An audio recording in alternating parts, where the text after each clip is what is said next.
नमस्कार, आप देख रहे हैं भारत समाचार लाइव और मैं हूं आपके साथ वैशाली। आइए रुक करते हैं आज की खास खबर पर। अखिल भारतीय ब्राह्मण समाज सीधी जिला के अध्यक्ष राकेश दुबे मिश्रा, बीज भंडार पुष्पराज मिश्रा सासा पार्टियों द्वारा किया गया उग्र प्रदर्शन। नेतृत्व में सूरज मिश्रा को न्याय दिलाने के लिए सीधी कलेक्टर के माध्यम से गृह मंत्री अमित शाह एवं मध्य प्रदेश के मुख्यमंत्री डॉक्टर मोहन यादव के नाम दिया गया ज्ञापन पत्र। अखिल भारतीय ब्राह्मण समाज संगठन के लोगों ने बताया कि पिछले दिनों पंडित सूरज मिश्रा के निवास ग्राम रिमारी जिला सीधी में निर्मम हत्या यादव परिवार के लोगों द्वारा की गई थी, जिसे लेकर सूरज मिश्रा एवं उनके परिवारजनों को न्याय दिलाने के लिए विरोध प्रदर्शन किया जा रहा है एवं ज्ञापन पत्र के माध्यम से भारत देश के गृह मंत्री अमित शाह एवं मुख्यमंत्री व प्रशासनिक अधिकारियों को सूचित किया जा रहा है कि अपराधियों के ऊपर कठोर से कठोर कार्यवाही की जानी चाहिए।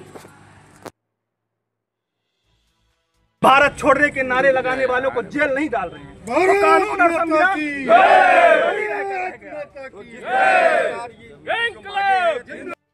एक दमोह में घटना हुई। दमोह में क्या हुआ, एक कुशवाहा समुदाय का लड़का समूचे ब्राह्मण समुदाय को सोशल मीडिया में आकर गाली दिया।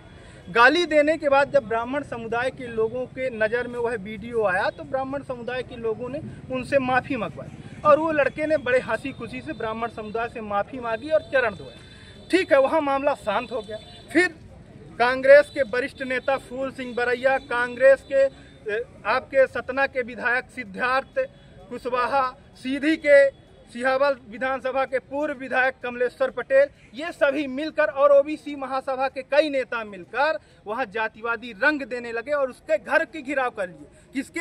जो कुशवाहा लड़का था, और उससे बार बार कहने लगे तू बाहर निकल। वो बार बार कह रहा है कि हमारे यहाँ का मामला है, हमारे गुरु हैं, हमने उनके अपनी इच्छा से चरण बंदन किया और चरणामित्र लिया। जब ये लोग दबाव बनाए तो सर्वोच्च न्यायालय स्वयं संज्ञान लेकर आरोपियों को एनएसए के तहत गिरफ्तारी कराया।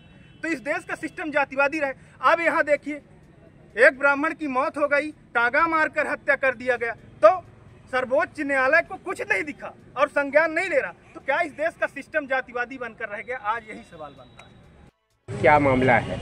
मामला ये है, खड्डी सीधी जिले के खड्डी चौकी के अंतर्गत रिमारी गाँव के सूरज मिश्रा नाम के ब्राह्मण व्यक्ति को यादव समुदाय के 4 लोग मिलकर घर से घसीटकर उनको टांगी मारकर हत्या कर दे रहे हैं। और इस देश का सिस्टम सोया हुआ, एक घटना हो तो ठीक है, लगातार ब्राह्मणों पर कुठाराघात हो रहा है। और इस सीधी का ना तो जिला प्रशासन जागने का काम कर रहा है, ना प्रदेश के मुखिया जागने का काम कर रहे हैं। इस देश का सिस्टम जातिवादी बनकर रह गया है, जिस तरह हम निरंतर देख रहे हैं। एक घटना हो तो ठीक, अभी 3 दिन पीछे ही आपके सीधी के मुटियामा में एक ब्राह्मण अपने घर की देखरेख कर रहे थे, जिनका घर न्यू निर्मित बन रहा था, वहाँ सरिया रखी हुई थी। तो सोनू साकेत नाम का युवक उनको जाता है, पहले चक्कू से वार करता है, फिर उनके गर्दन पर टांगी से वार करता है। हालांकि उनके उपचार के दौरान जान तो बचा ली गई, पर यहाँ सूरज मिश्रा की उपचार के दौरान 4 घंटे टांगी फंसी रही। 4 घंटे टांगी फंसी रही। जब ऑपरेशन के दौरान उनकी टांगी निकली तब उनका प्राण निकल गया। सोचिए, इतनी दुर्दशा है। और इस देश के नेताओं की हालत देखिए, अभी कोई छींक देता है, कोई पाद देता है अन्य जाति का, एसटी का हो, एसटी का हो, ओबीसी का हो, तो इन नेताओं का जमीर जाग उठता है और ये इसी सीधी में नंगा नाच करने लगते हैं और कह देते हैं कि इस देश के एसटी और एससी और ओबीसी का शोषण हो रहा है, ब्राह्मण का शोषण हो रहा है। किसी को नहीं दिख रहा है।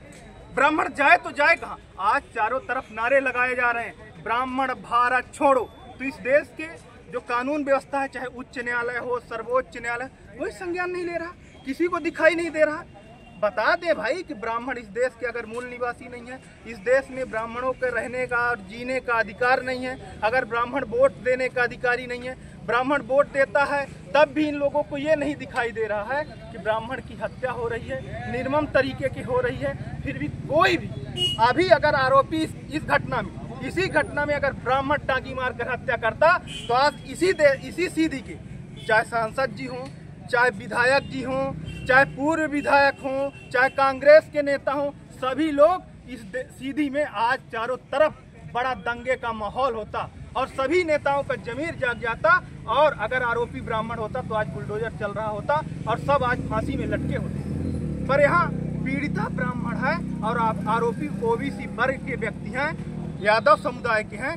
तो कोई बोलने को तैयार नहीं है। ना आरोपी के घर में बुलडोजर चल रहा, ना आरोपी को फांसी होगी, क्योंकि इस देश का द्वयम दर्जे का नागरिक बनकर रह गया सामान्य वर्ग और ब्राह्मण वर्ग के लोग। तो इस देश क्या मामला?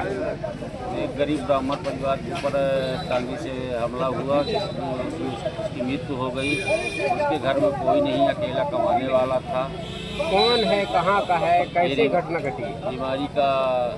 रिवारी गांव के मिश्रा जी हैं। वो क्या नाम है उनका? सूरज मिश्रा नाम है उनका जी। और घर में अकेले कमाने वाला व्यक्ति था वो। उसकी दो बहनें हैं।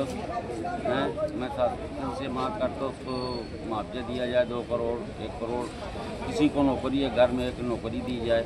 मामला क्या था? घटना कैसी घटी? गोवर्धन पूजा करके वो निकला, उसके घर में पत्थर मार रहे हैं। बरजने निकला, बरजते 2 आदमी पकड़ के उसको उठा ले गए और सीधे बीच यहाँ टांगी मार दी और टांगी उसकी गड़ी रह गई। जैसे वो यहाँ रीवा गया, रीवा से जैसे टांगी निकाली गई ऐसे उसकी मृत्यु हो गई।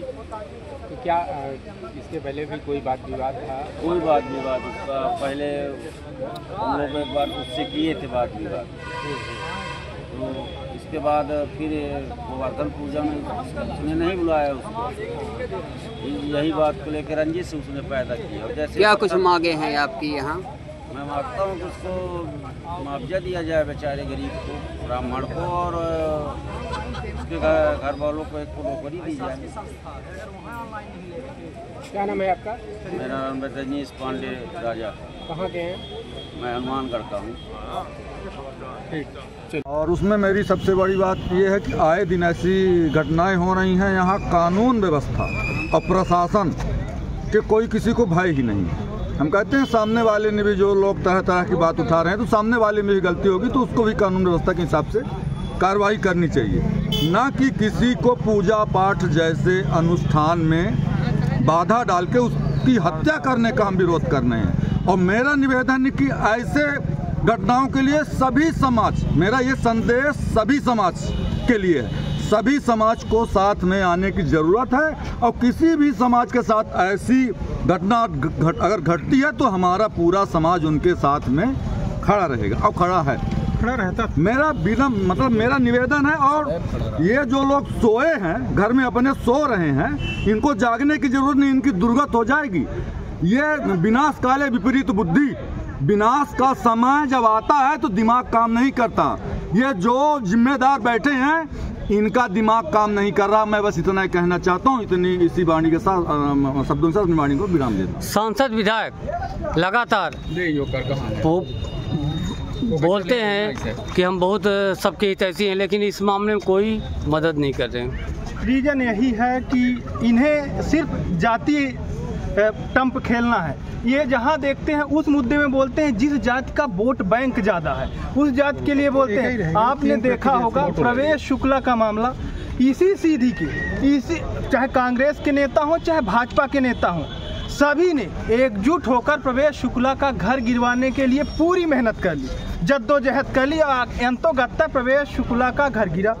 अब यहाँ जब वहाँ आरोपी ब्राह्मण था तो सभी राजनीतिक पार्टी ने ब्राह्मण का घर गिरवाने के लिए सर्वस्व नष्ट कर दिया, अपना सर्वस्व दांव में लगा दिया। पर यहाँ जब पीड़ित ब्राह्मण है तो ना एक भी नेता का ट्वीट आया, न एक भी नेता सोशल मीडिया में खेद प्रकट किया, न एक भी नेता ने संवेदना प्रकट की।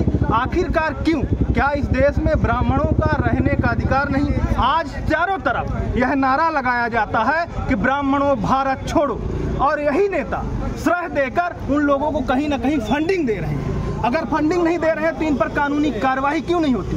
क्या कानून और संविधान सिर्फ ब्राह्मण और सामान्य वर्ग के लोगों के लिए काम करता है? क्या पुलिस और प्रशासन का जमीर तभी जगता है जब ब्राह्मण आरोपी होता है और सामान्य वर्ग होता है? अगर आरोपी कहीं दलित, एसटी और एससी और ओबीसी का होता है तब यही संविधान के रक्षक नींद में सो जाते हैं। ऐसे पक्षपात कब तक होता रहेगा? इसी प्रदेश के मुख्यमंत्री